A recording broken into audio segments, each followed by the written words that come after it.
निजी कार्यक्रम में भाग लेने के लिए 2 दिवसीय दौरे पर आजमगढ़ पहुंचे पूर्व सीएम और सांसद अखिलेश यादव ने केंद्र और प्रदेश सरकार को निशाने पर रखा है।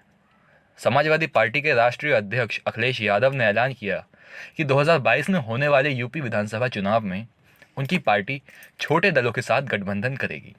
अखिलेश ने इस मौके पर बहुजन समाज पार्टी और कांग्रेस का नाम लिए बिना तंज कसा। अखिलेश ने कहा कि बड़े दलों के साथ उनका गठबंधन अच्छा नहीं रहा। बता दें कि सपा इससे पहले बीएसपी और कांग्रेस के साथ गठबंधन कर चुकी है, लेकिन दोनों बार हार का सामना करना पड़ा। अखिलेश यादव ने कहा कि समाजवादी पार्टी अगले विधानसभा चुनाव में छोटे दलों के साथ गठबंधन करेगी। बड़े दलों के साथ हमारा गठबंधन अच्छा नहीं रहा। आपको बता दें कि यूपी उपचुनाव में 2019 में लोकसभा चुनाव के दौरान सपा ने बीएसपी के साथ गठबंधन किया था।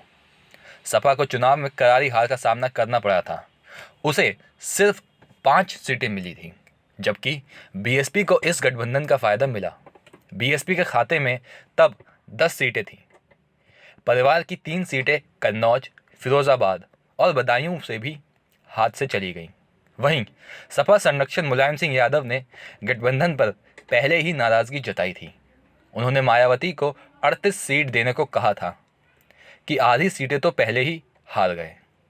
वहीं उससे पहले 2017 में विधानसभा चुनाव में अखिलेश ने कांग्रेस के साथ गठबंधन किया था, लेकिन सरकार गंवा बैठे थे। तब कांग्रेस ने 105 सीटें जबकि समाजवादी पार्टी 298 सीटों पर अपने उम्मीदवार खड़े किए थे, लेकिन नतीजों में समाजवादी पार्टी और कांग्रेस गठबंधन महज 52 सीटों पर ही सिमट गया था। अखिलेश इससे पहले साफ कर चुके हैं कि 2022 विधानसभा चुनाव में वे ना तो कांग्रेस और ना ही बीएसपी के साथ गठबंधन करेंगे। अखिलेश ने यह बयान बिहार विधानसभा चुनाव नतीजों के बाद दिया था। बिहार में महागठबंधन को एनडीए के सामने हार चखनी पड़ी थी, जिसका सीधा कसूरवार कांग्रेस को माना गया था। तब आरजेडी के साथ सपा ने भी कांग्रेस की भूमिका पर सवाल उठाए थे, लेकिन अखिलेश ने कहा था कि अगर कांग्रेस ने अच्छा प्रदर्शन किया तो बिहार में महागठबंधन की सरकार होती। उन्होंने बीजेपी केंद्र और यूपी की सरकार पर जमकर भड़ास निकाली।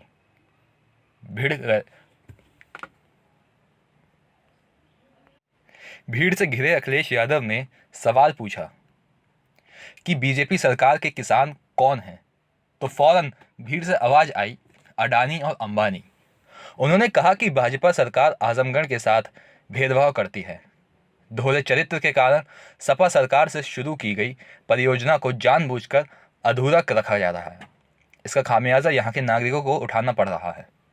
आजमगढ़ लोकसभा सीट पर सांसद अखिलेश यादव ने औपट्टी करते हुए सबका विकास का दावा अपनी भाजपा सरकार जानबूझकर कर सपा सरकार में शुरू की गई परियोजनाओं को लटका रही है। हमने NH 233 का काम शुरू करना, रानी की सराय में चले जाइए, वहाँ सड़कें, वहाँ की हालत देखिए। हमने सिठियान चीनी मिल शुरू किया था, उसे बदहाली पर पहुँचा दिया गया है। किसानों को गन्ने का भुगतान नहीं किया जा रहा। पिछले साल का भी अभी करोड़ों रुपए बकाया है। पंजाब के किसानों ने कृषि कानून के खिलाफ बिगुल फूंक रखा है, इससे उन्हें बधाई। आंदोलन से पहले किसानों ने अपील की थी कि कोई राजनीतिक दल उनका समर्थन ना करे। हमने राजनीतिक दल के रूप में उनका समर्थन नहीं किया, लेकिन हम भी किसान हैं। एक किसान के रूप में समाजवादी लोग का किसानों को समर्थन रहा है। प्रदेश सरकार में कुछ जनपद और स्थान का नाम बदलने से भी अखिलेश यादव ने जमकर निशाना साधा। अखिलेश यादव ने कहा कि भाजपा सरकार नाम बदलने अच्छे से जानती है। इसके साथ ही वो शिलान्यास को परियोजनाओं को दोबारा भी शिलान्यास कर चुकी है। पूर्वांचल एक्सप्रेस वे को लेकर उन्होंने कहा कि भाजपाई की बात करें तो पूर्वांचल एक्सप्रेस वे की लागत को कम कर दिया गया। अपनी सरकार में हमने इस परियोजना के लिए उन्हें कार्यदायी संस्थान को तय किया था, लेकिन गुजरात में स्टैच्यू बनाई गई। हमारी मंशा थी कि अच्छा से अच्छा काम हो। भाजपा सरकार की परियोजना लागत जानबूझकर कम किया गया। आप स्वयं देख सकते हैं कि पूर्वांचल एक्सप्रेस वे का निर्माण कैसे हो रहा है। इसके बारे में किसी को बताने की ज़रूरत नहीं। जब हम सत्ता में आएंगे तो हम भी नाम बदल देंगे।